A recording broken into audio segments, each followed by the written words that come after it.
Well, howdy there, Internet people. It's Bo again. So, we got some interesting news today, and it came out in pieces, and it gave a lot of people pause.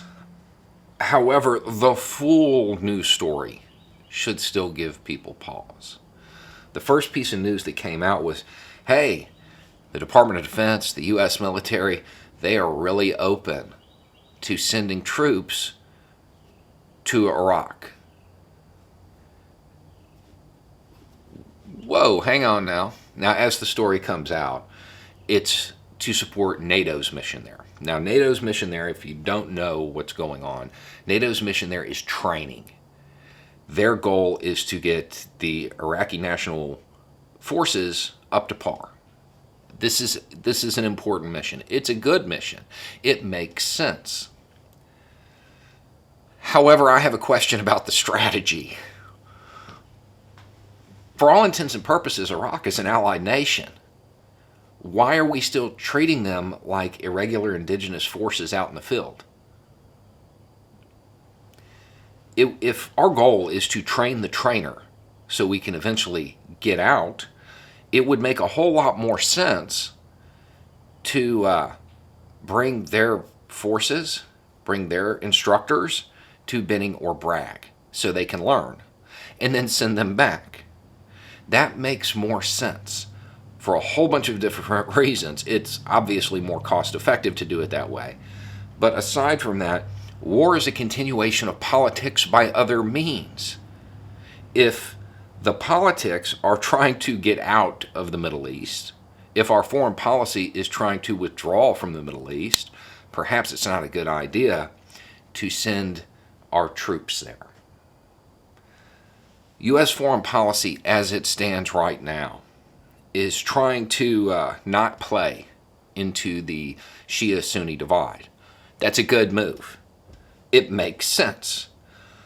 We're trying to move away from fossil fuels, which makes the Middle East less strategically important. It's become painfully clear that we have absolutely no intention of supporting an independent Kurdistan.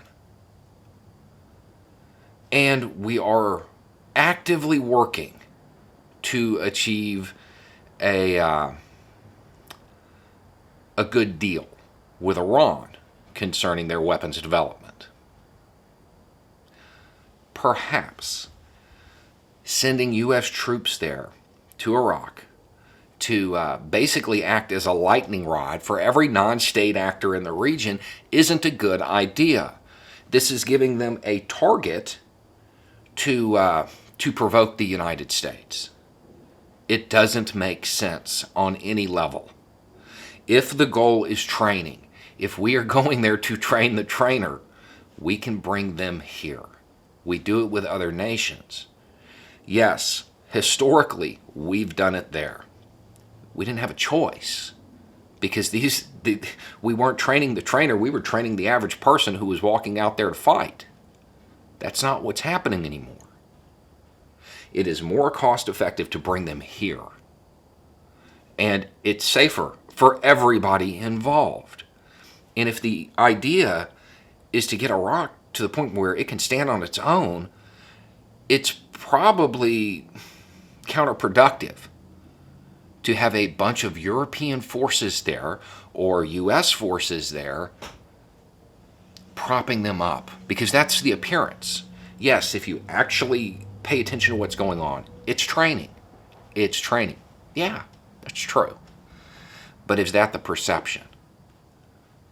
Or does the U.S. presence lead to furthering the idea and furthering the opposition propaganda that Iraq's national government is a puppet? However, if they were being treated as any other power would be treated, they'd be coming here. They'd be coming here. And how would that play?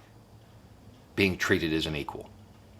If you want to stabilize their government, that's the way to do it.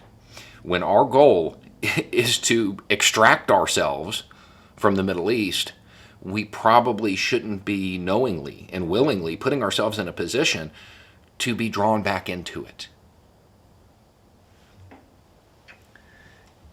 And while we're on this topic, for Americans in particular here, as the European powers transition away from the energy that is predominantly produced there, there are going to be changes that occur in the Middle East, organic changes. Nations are going to redraw their borders. Things are going to change. This is a good thing. A lot of the borders in the Middle East exist the way they are today because of colonialism. They shouldn't look like that. That's why you have so much internal strife in these countries, is because you have ethnic groups that aren't really on the same page. Because when Europeans divided it up, they used physical geographic markers rather than people as the lines. So you have groups of people that got left out. You have groups of people that are in the same country that probably shouldn't be because they don't think the same way. They have different values. So there's going to be a lot of borders that end up being redrawn by them, which is good. There is a tendency in the United States to resist such things because it's how we've always known them. Please keep in mind, these aren't our countries. If they want to redraw their borders, they can. And us trying to stop that is imperialism. Anyway, it's just a thought. Y'all have a good day.